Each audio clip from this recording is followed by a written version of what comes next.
수천 년을 건너온 불로장생의 지혜. 여러분, 요즘 몸이 예전 같지 않다고 느끼시는 분들 계십니까?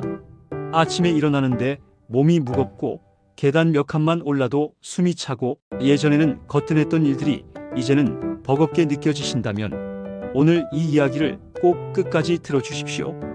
나이 드는 것은 막을 수 없습니다.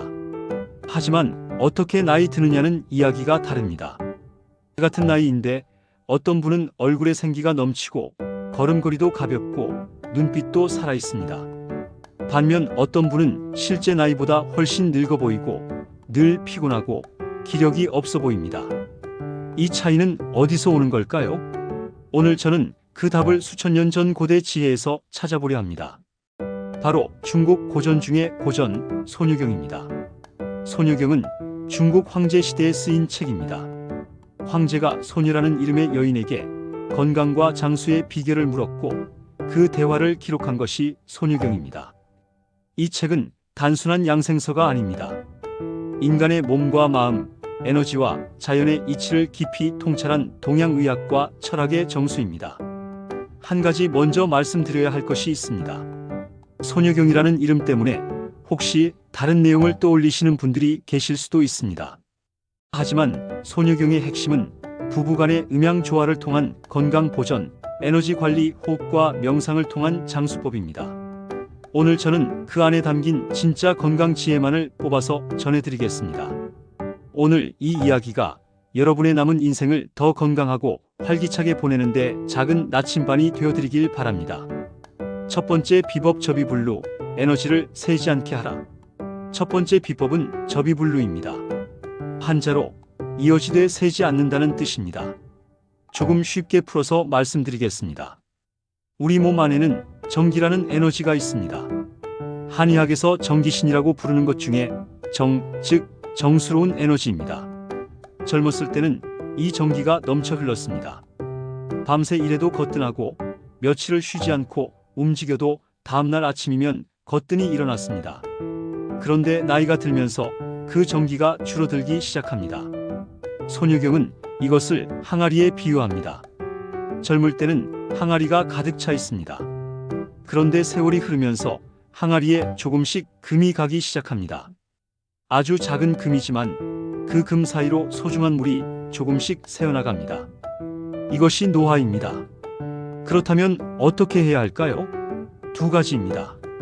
새는 것을 막고 채우는 것입니다. 먼저 새는 것을 막는 방법입니다. 정기를 낭비하는 것들이 무엇인지 소녀경은 구체적으로 말합니다. 첫째는 과도한 감정입니다. 지나친 분노, 지나친 슬픔, 지나친 걱정이 정기를 소진합니다. 화를 내고 나면 왜 그렇게 기운이 빠지는지 아십니까? 분노라는 감정이 몸 안의 에너지를 폭발적으로 소비하기 때문입니다.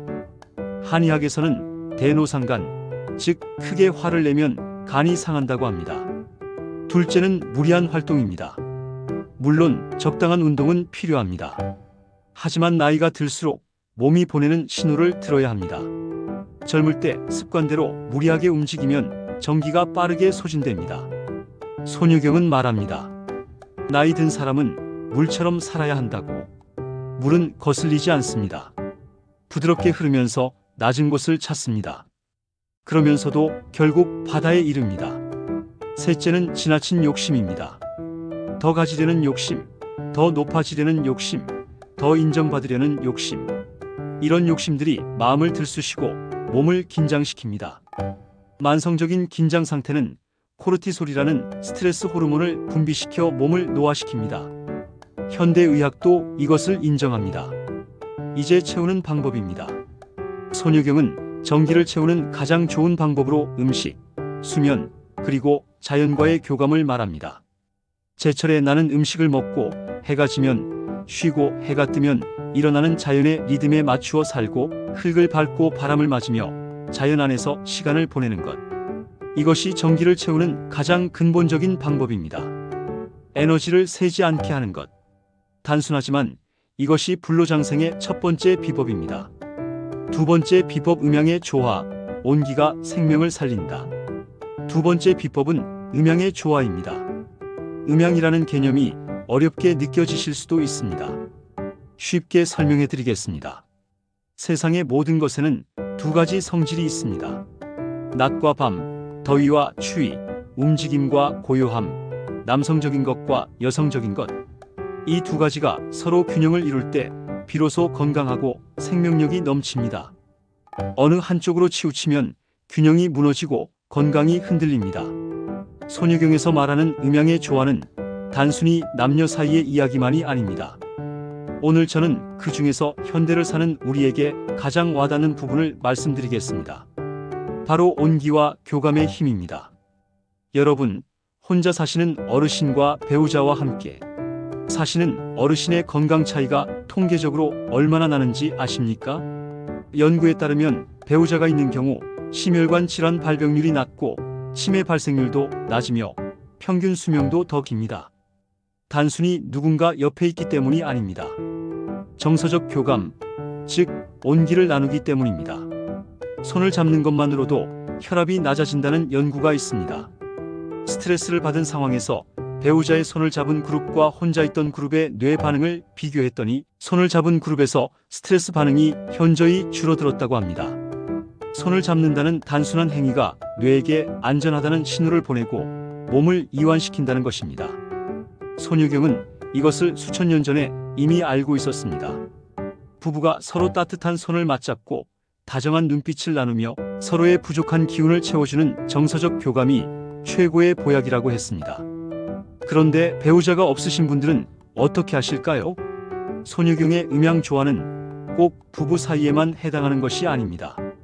가족과 나누는 온기, 친구와 나누는 온기, 이웃과 나누는 온기도 마찬가지입니다. 손주를 안아주는 것, 오랜 친구와 마주 앉아 차 한잔 나누는 것, 이웃과 따뜻하게 인사를 나누는 것. 이런 모든 교감이 우리 몸 안에 옥시토신이라는 호르몬을 분비시켜 면역력을 높이고 기분을 좋게 만들며 노화를 늦춥니다. 외로움은 기력을 쇠하게 합니다. 이것은 단순한 감상이 아닙니다. 만성적인 외로움은 흡연만큼이나 건강에 해롭다고 현대의학은 말합니다. 외로움이 지속되면 면역 체계가 약해지고 염증 반응이 늘어나고 인지 기능이 떨어집니다. 반대로 사랑과 온기는 멈춘 피를 돌게 하고 세포를 깨웁니다. 오늘 곁에 있는 소중한 사람에게 먼저 손을 내밀어 보십시오. 그 온기가 두 사람 모두를 살립니다. 음양의 조화, 이것이 두 번째 불로장생의 비법입니다. 세 번째 비법 환정보뇌, 호흡으로 뇌를 되살린다. 세 번째 비법은 환정보뇌입니다. 한자로 정기를 되돌려 뇌를 보한다는 뜻입니다. 어렵게 들리시지요? 쉽게 풀면 이렇습니다. 우리 몸의 에너지를 아래에서 위로 끌어올려 뇌를 건강하게 한다는 것입니다. 그 방법이 바로 호흡과 명상입니다. 숨을 쉰다는 것, 당연한 일 같지만 제대로 숨을 쉬는 사람이 의외로 드뭅니다. 여러분, 지금 한번 숨을 쉬어 보십시오. 숨을 들이마실 때 가슴이 올라가십니까? 아니면 배가 나옵니까? 대부분의 현대인들은 얕은 가슴 호흡을 합니다. 이것은 긴장 상태에서 하는 호흡입니다. 스트레스를 받으면 자연히 가슴 호흡이 됩니다. 반면 배가 나오는 복식 호흡, 단전 호흡은 이완 상태에서 하는 호흡입니다. 갓난아기를 보십시오. 아기들은 자면서 배가 오르락내리락 합니다. 그것이 인간 본래의 자연스러운 호흡입니다. 그런데 살아가면서 스트레스를 받고 긴장이 쌓이면서 호흡이 점점 얕아지고 위로 올라갑니다. 단전 호흡을 하면 어떤 일이 일어날까요? 우선 횡격막이 움직이면서 내장 기관을 마사지합니다. 장운동이 촉진되고 혈액순환이 개선됩니다. 부교감 신경이 활성화되면서 심박수가 낮아지고 혈압이 안정됩니다. 그리고 뇌로 가는 산소 공급이 풍부해집니다. 이것이 환정보뇌의 원리입니다. 방법은 간단합니다. 편안하게 앉으십시오. 두 손을 배꼽 아래 단전에 살며시 얹습니다. 코로 천천히 숨을 들이마시되 배가 풍선처럼 부풀어 오르는 것을 느끼십시오. 4초 동안 들이마시고 2초 멈추고 6초 동안 천천히 내뱉습니다. 내뱉을 때는 배가 쏙 들어가게 합니다. 이것을 하루에 10분만 하셔도 몸이 달라집니다. 더불어 손유경은 마음의 고요함을 강조합니다. 잡념을 버리고 고요히 머무는 시간이 치매를 예방하고 정신을 맑게 하는 불로초와 같다고 했습니다. 현대 신경과학도 이것을 뒷받침합니다. 명상을 꾸준히 하는 사람의 뇌는 같은 나이에 다른 사람보다 회백질의 양이 많다고 합니다. 회백질은 기억력과 인지 기능을 담당하는 뇌 조직입니다. 쉽게 말하면 명상이 뇌를 젊게 유지한다는 것입니다. 하루에 단 5분이라도 조용히 앉아 눈을 감고 호흡에만 집중하는 시간을 가져보십시오. 처음에는 잡념이 많이 떠오를 것입니다. 괜찮습니다. 잡념이 떠오르면 그냥 생각이 왔구나 하고 인정하고 다시 호흡으로 돌아오십시오. 억지로 생각을 없애려 하지 않아도 됩니다. 꾸준히 하다 보면 점점 고요해지는 시간이 길어집니다. 환정본의 호흡으로 뇌를 되살리는 것. 이것이 세 번째 불로장생의 비법입니다. 네 번째 이야기 세 가지 비법을 일상에 녹이는 방법. 자, 지금까지 세 가지 비법을 말씀드렸습니다. 첫째, 접이불루. 에너지를 함부로 낭비하지 않는 것. 둘째, 음양의 조화. 온기와 교감으로 생명력을 살리는 것. 셋째, 환정본의 호흡과 명상으로 뇌를 건강하게 하는 것. 이제 이 세 가지를 어떻게 일상에 녹일 수 있는지 구체적으로 말씀드리겠습니다. 아침에 일어나시면 바로 핸드폰을 보지 마십시오. 처음 10분은 몸에게 주는 시간입니다. 창문을 열고 바깥 공기를 한번 들이마셔 보십시오. 하늘빛을 바라보고 새소리를 들어보십시오. 이것이 정기를 채우는 가장 간단한 방법입니다. 아침 식사 후에는 단전 호흡을 10분 해보십시오. 텔레비전을 켜기 전, 핸드폰을 들기 전에 먼저 호흡부터 하십시오. 처음에는 5분도 길게 느껴질 수 있습니다. 하루 이틀이 아니라 습관이 될 때까지 꾸준히 해보십시오. 점심 이후에는 가능하면 잠깐이라도 밖에 나가십시오. 햇볕을 쬐는 것은 비타민 D 합성에도 좋지만 무엇보다 기분을 좋게 하는 세로토닌 분비를 촉진합니다. 동네 한 바퀴, 공원 벤치에 잠깐 앉아 있는 것만으로도 충분합니다. 저녁에는 곁에 있는 사람과 온기를 나누십시오. 배우자의 손을 잡아보십시오. 자녀에게 전화 한 통을 하십시오. 이웃에게 안부를 전하십시오. 음양의 조화는 거창한 것이 아닙니다. 작은 온기들이 모여 생명력을 살립니다. 잠자리에 들기 전에는 하루를 돌아보십시오. 오늘 내가 정기를 낭비한 것이 있다면 무엇인지, 필요 이상으로 화를 내거나 걱정하지는 않았는지 가만히 살펴보십시오.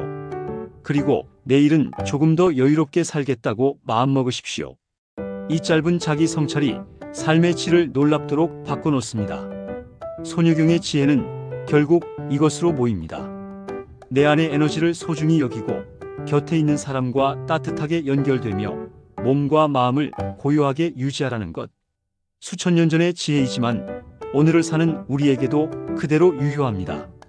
결론, 장생은 오래 사는 것이 아니라 깊이 사는 것입니다. 여러분, 불로장생이란 무엇일까요? 단순히 숫자로 오래 사는 것이 불로장생이 아닙니다. 손유경이 진정으로 말하는 장생은 이것입니다. 살아있는 동안 얼마나 활기차게, 얼마나 깊이, 얼마나 온전하게 살아가느냐. 100살을 병상에서 보내는 것보다 80살까지 눈빛이 살아있고 발걸음이 가볍고 웃음이 넘치는 삶이 진정한 불로장생입니다. 내 안의 정기를 아끼고 곁에 있는 사람과 온기를 나누며 깊은 호흡으로 마음을 다스리십시오. 이 세 가지가 여러분의 몸과 마음을 지켜줄 것입니다. 나이 든다는 것을 두려워하지 마십시오. 나이 들면 쇠퇴가 아니라 깊어짐입니다. 봄꽃이 화사하게 피어나는 것도 아름답지만 오랜 세월을 버텨온 고목나무가 품어내는 깊은 위엄도 그에 못지않게 아름답습니다. 여러분은 지금 그 깊어지는 시간 속에 있습니다. 수천 년 전 손유경이 전하는 이 단순한 진리가 여러분의 노후를 청춘보다 더 빛나게 만들어줄 것입니다.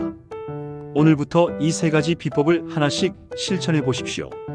오늘도 지혜의 보물창고를 찾아주셔서 감사합니다. 이 영상이 도움이 되셨다면 좋아요와 구독 부탁드립니다.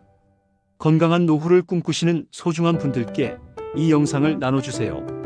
다음 시간에도 더 깊고 따뜻한 이야기로 찾아오겠습니다.